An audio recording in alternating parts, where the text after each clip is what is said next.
paniculatum has never been made, at least on a commercial level, or at the level that we're attempting to do it now. And we've been very, very successful because of Thomas and because of Rogero's involvement. They'll drop into this funnel here and down into the tank. The tank will fill up with water and the oil will be at the top. And I draw the oil off right here. It was very difficult because everybody in the world was saying, well, it's just another species, it's this, it's that. But over the last 2.5, 3 years, working with it, distilling it, finding out that its properties are, I believe, to be better than anything in the world, and I think we're about ready to prove that. There isn't very much of this in the world, and I get to put my hands right in it. Look at that.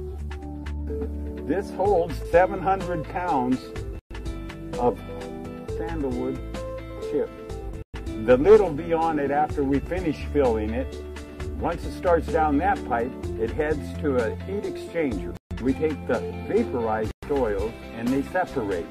I think what Thomas has been able to accomplish here is, it's just unbelievable with the little resources, human resources he has, which is mainly himself, to be able to put together a system that's cranking out the incredible quality and yield of oil is mind-boggling to me. I've seen a lot of distillation setups, and this one is really top-notch. The paniculatum so far that I've seen is actually higher in the total xanthol content when you combine all those xanthols.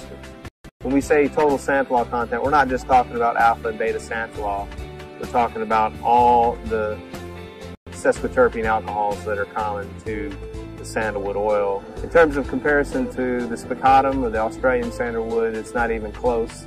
This blows it out of the water, so we don't even bother comparing it to that. You got to look at what goes into the production of this, from lifting whole trees out by helicopter, which is how they do it in some of the cases here in Hawaii, and then the process of removing the sapwood, getting to the heartwood or getting to the root bud, and then chipping it up into little tiny pieces by the time it makes it to the still, and then the amount of fuel that's required and energy that's required to get the oil out of the actual wood over a distillation period of days.